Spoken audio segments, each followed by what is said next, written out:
Bon, il y aurait plusieurs choses à dire sur ce projet, notamment sur tout c'est-à-dire le système de montage, comment j'ai décidé de montrer à la fois la solitude, entre guillemets, des animaux et aussi les rapports de voisinage qui sont des rapports parfois très banals où il ne se passe rien littéralement.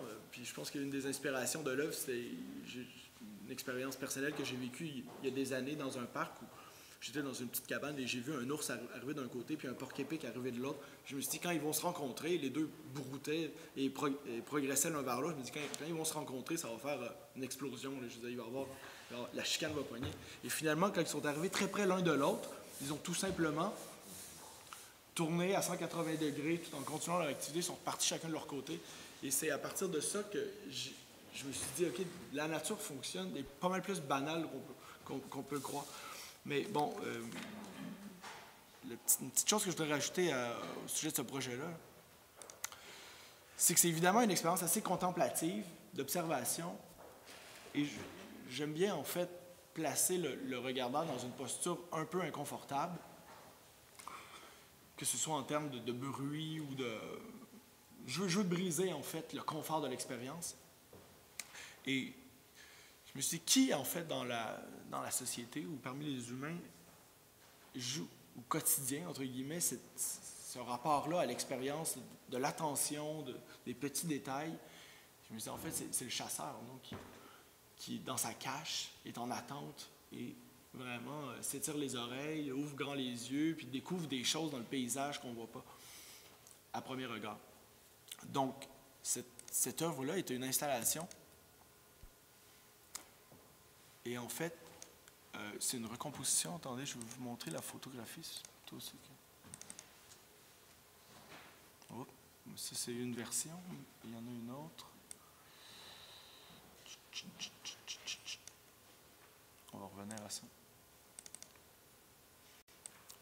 Donc, dans la version d'origine présentée à la Triennale à Montréal, au Musée d'art contemporain, donc il y a la projection qu'on vient de voir en assez grand format, en arrière-plan. Et en avant-plan, dans 3 moniteurs, tu as ce soi-disant chasseur qui est à l'écoute et qui appelle, en fait, des animaux.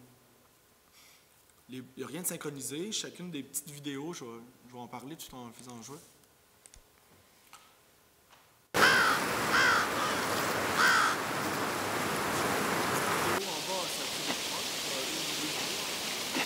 Occasionnellement,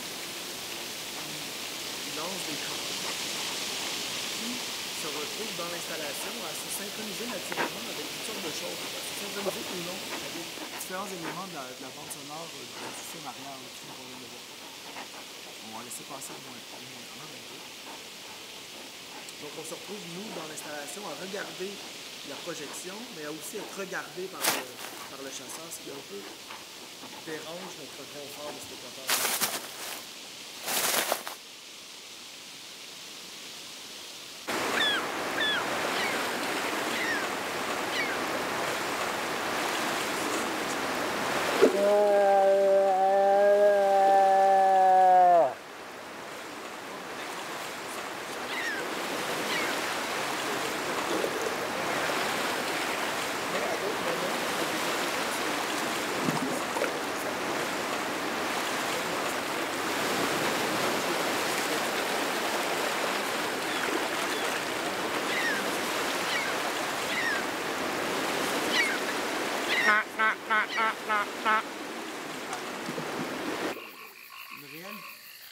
Une nouvelle avenue, en fait, dans la production. Je pense que dans cette œuvre-là, à 5 moniteurs, c'est une des choses que j'ai tenté d'exploiter. Il y a aussi, évidemment, c'est ça que je vais revenir à cette question-là, c'est-à-dire, pour moi, la projection, le film en arrière-plan, c'est le paysage. C'est le spectateur face au paysage.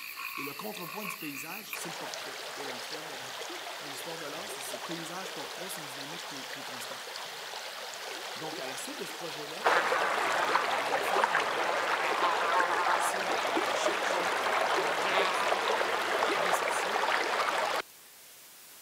je me suis demandé donc ça, pour moi, ce projet-là, c'était regardons la nature comme de quoi est faite la nature. C'est bête comme ça, là. qu'est-ce que le monde naturel aujourd'hui, disons. Et ensuite, j'ai voulu me poser la question, comment l'homme regarde la nature, en fait. Et c'est là où j'ai eu l'inspiration de travailler avec ce corpus de revues. Donc, les 10 premières années, pour aussi avoir... il y a différentes raisons pour lesquelles j'ai travaillé avec les années 70 en particulier. Là.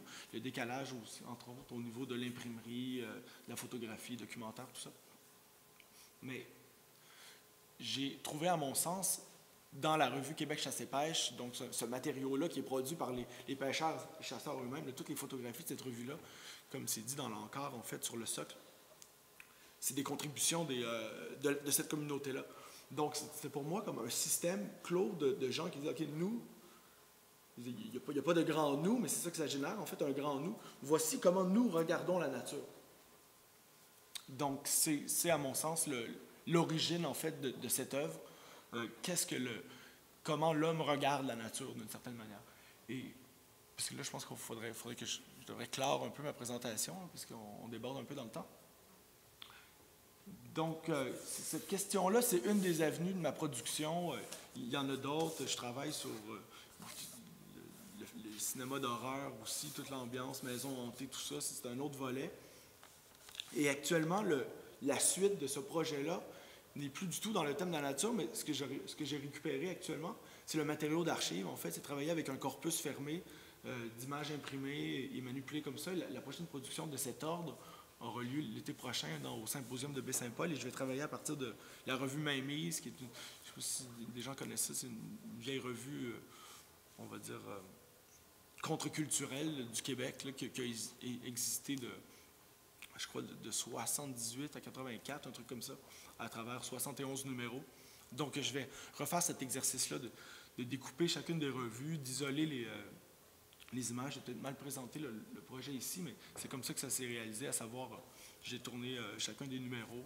Dès que je trouvais quelque chose d'intéressant, je le classais. Je faisais des catégories comme ça de matières premières.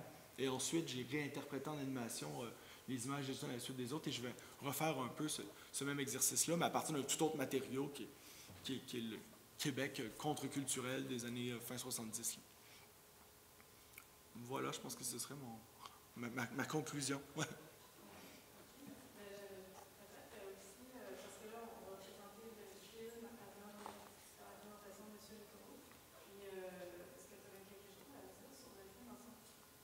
Oui, ce film-là, c'est-à-dire pour faire, j'ai pas parlé non plus du travail sonore là, dans les vidéos. J'ai travaillé avec un ami artiste sonore, là, Stéphane Oliveira, pour faire cet aspect-là de la production.